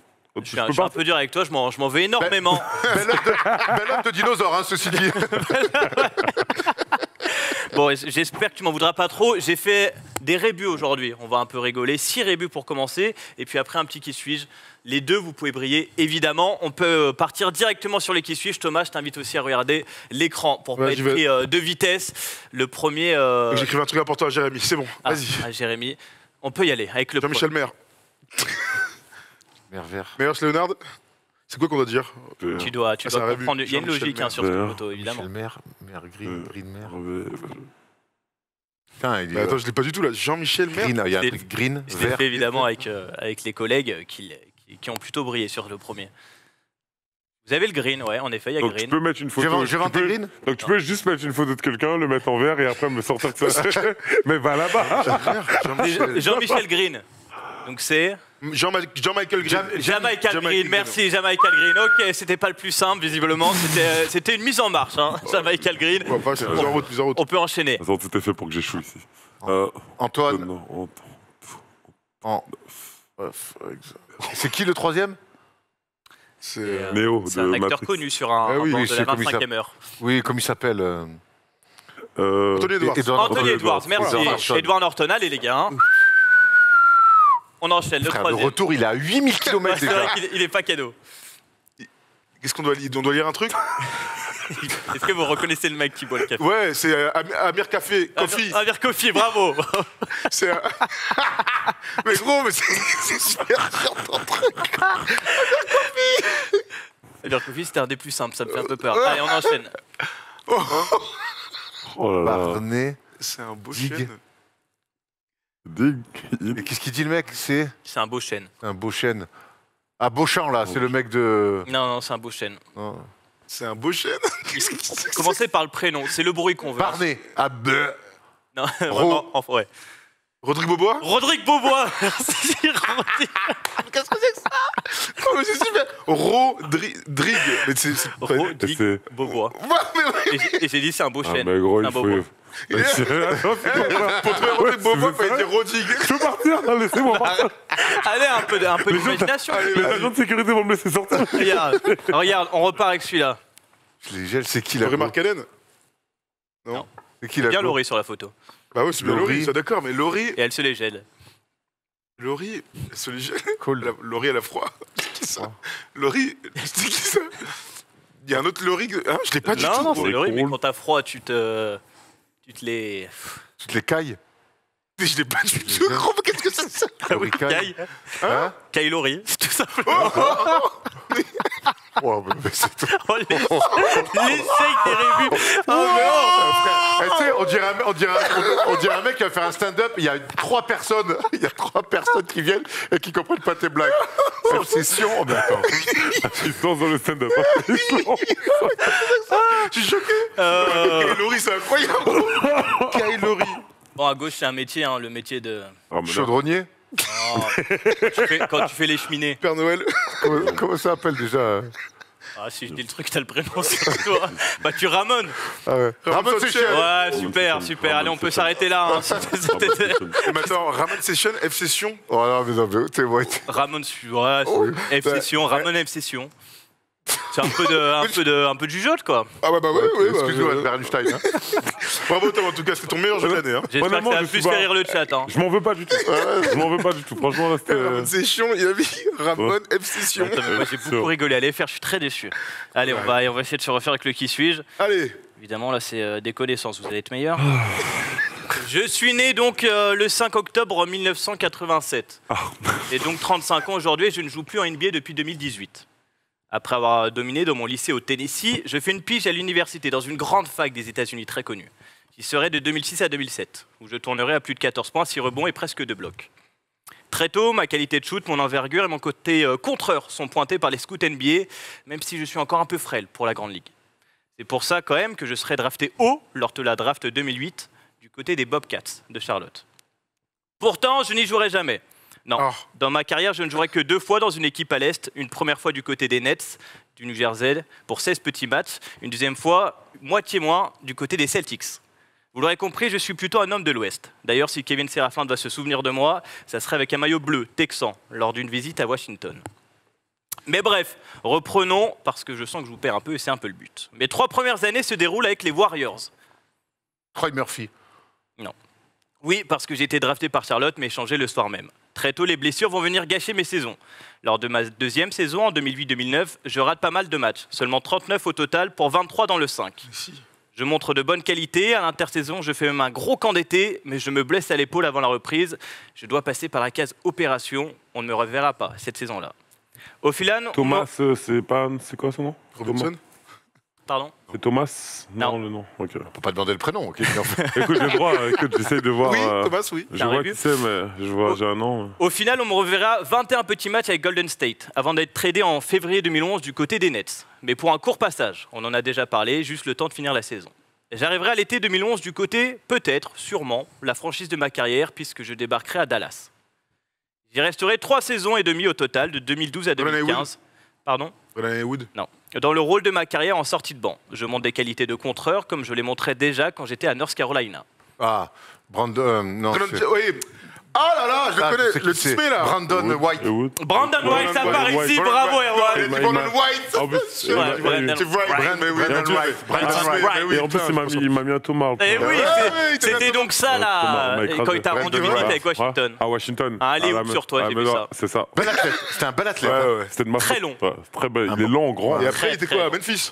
Après, il fait Memphis. Et à Memphis, il est bon passe encore, du côté des Celtics. Brandon Wright. Bah, je Il vois passe à vraiment. Phoenix aussi. Phoenix aussi, ouais. Et il finit avait une à sacrée Houston, tête, il ouais. fait un match. Ouais. Et Très blessé brave. par les blessures. Bravo Erwan, tu Brandon égalises Wright. cette année-là. Ouais, Il est revient dans le où cap, aujourd'hui?